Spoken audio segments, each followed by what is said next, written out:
Fala aí pessoal, tudo bem? Tô aqui nesse domingo maravilhoso, abençoado, bem ensolarado, bem fresco, bem iluminado. Já estimulei os pensamentos aqui com essa combinação que vocês já conhecem, porque hoje eu vou tentar gravar alguns vídeos aí que eu tive ideia e eu sei que eu tô devendo. Então, tô com intenção de gravar uns 3 vídeos hoje aí de ideias que eu já tive e já tô um pouco atrasado em relação à rotina. Vamos lá. O primeiro vídeo que eu vou gravar, que vai ser esse, pelo título vocês já perceberam, vai ser uma abordagem mais teórico-filosófica. Não vai ser resenha de nenhum livro. Talvez o livro de Eclesiastes, que é basicamente o assunto, né? A lição de moral do livro inteiro, que é sobre vaidade. E eu vou contextualizar a circunstância que eu vivi e que me fez lembrar desse livro e que fez fixar assim esse pensamento, essa lição de moral. Recentemente eu participei de um campeonato de supino na academia que eu frequento. Eles organizaram um campeonato com alguns meses de antecedência. E aí eu me preparei, fiz meus treinos focado nisso. Treino de força, enfim, tentei alinhar a dieta, descanso, tudo para melhorar meu desempenho. E eu fiz isso com o propósito não necessariamente de ganhar, mas com uma intenção de estimular o meu treino em relação a essa parte específica, né? Treino de força, desenvolver o peitoral, enfim. Achei que seria uma coisa boa para me incentivar a mim mesmo. E aí, chegando perto do dia do campeonato, aproveitei que eu tenho minha fé católica, né? A gente tem a comunhão dos santos. E existe, para quem não sabe, acho que a maioria do meu público deve ter a mesma fé que eu. Mas para quem não sabe, você pode fazer uma novena específica para um santo específico, que são orações com intenções específicas para aquele santo, para que ele consiga te alcançar uma graça, que é própria daquele santo, né? Tem alguns que se destacam mais por certas virtudes. E chegando perto do campeonato, eu pensei em 2 santos específicos, fazer novena para eles. Vou contar a história deles resumidamente. O primeiro é o São Jacinto da Polônia, o segundo é o São Sebastião. Os dois, eles se destacam por terem milagres relacionados à força física ao longo da vida deles. O São Jacinto da Polônia, ele era um monge da época medieval, perto de 1200 ali, a época que estava ocorrendo as invasões dos povos pagãos na Europa. E há um relato da vida dele que houve uma invasão no mosteiro onde ele morava, de alguns povos bárbaros assim que invadiram. E como ele era um monge, ele tinha muito apreço por coisas sagradas, né? Que era a vida dele. E nessa invasão, ele quis salvar alguma coisa, não sei se era a sacristia, o sacrário, alguma coisa, enfim, um objeto sagrado assim da igreja dele. E era muito pesado. E ele não conseguiria salvar aquilo, levar aquilo sozinho. E o milagre é justamente ele ter conseguido uma força sobrenatural para conseguir pegar aquele objeto e tirar do castelo em segurança e salvar aquilo da invasão. Esse foi o milagre de São Jacinto da Polônia. O milagre de São Sebastião, se não me falha a memória, se não estou errado, ele era um guia, ele guiava as pessoas em caminhos, especialmente em áreas de floresta, assim, em áreas um pouco rurais, e ele fazia a travessia das pessoas. Um dia ele foi fazer uma travessia de uma criança, fazer a travessia em um rio, que a criança não conseguia andar no rio porque era maior que a altura da criança. E ele levou essa criança no ombro.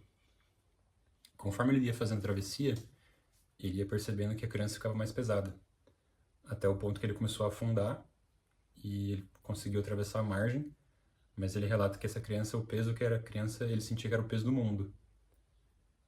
E depois que ele fez a travessia, a criança se revelou como sendo a criança de Jesus Cristo, em forma de criança. E aquela revelação foi importante para ele, enfim. Mas o fato é que ele fez o milagre de carregar um peso gigantesco, né? E acho que agora vocês já entenderam por que eu pensei em fazer novena para esses 2 santos, pedindo essa força, né? Mas no meio da novena, me veio uma coisa mais importante do que a força. Essa força acabou não vindo, eu não senti nada de sobrenatural assim durante o campeonato, mas o que veio foi mais importante. Foi o pensamento, o discernimento de a troco de que eu estou pedindo essa força. Eu percebi assim que eu estava pedindo algo para ganhar um campeonato. E eu percebi também que em contraposição a esses dois santos, esses episódios de força sobrenatural que eles tiveram, nada foi para proveito próprio deles. Não foi nenhuma intenção egoísta, assim, diferente do que eu estava pedindo. A maioria, de certa forma, foi ou para glorificar Deus ou para ajudar alguém. Foi o caso desses dois. E eu tava pedindo aquilo de forma egoísta, assim, sabe? Não, eu quero ganhar o campeonato e é uma vitória para mim, assim. E aí me veio o pensamento, tá, de que forma você vai estar ajudando alguém nisso? De que forma você vai estar glorificando Deus? De que forma você vai estar fazendo bem? E aí me veio a lição do livro de Eclesiastes, que quem não sabe eu recomendo a leitura, pelo menos ler um resumo, mas a lição de moral, assim, desse livro é que tudo é vaidade, né? A frase é, tipo, vaidade das vaidades, tudo é vaidade.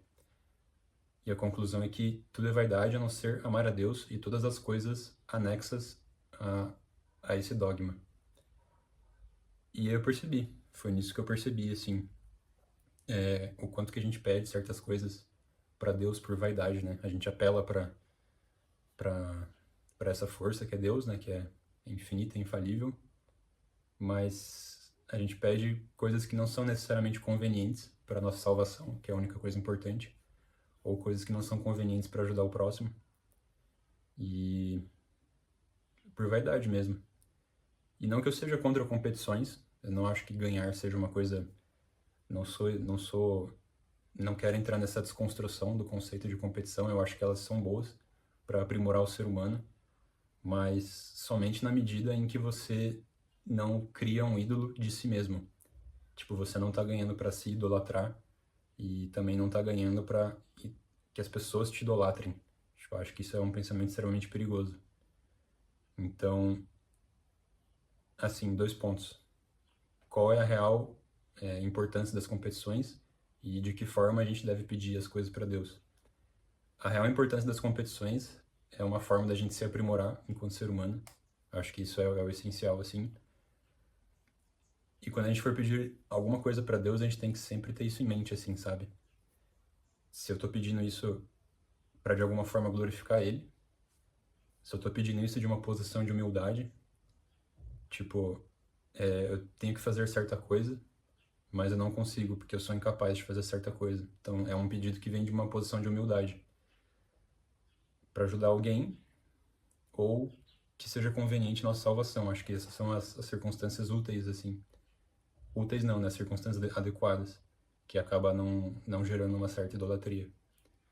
Então, essa foi a conclusão. Eu acabei ganhando uma coisa muito mais importante. No fim das contas, eu levei o 3º lugar, mas não que seja grandes coisas, porque nem tinha tanta gente competindo.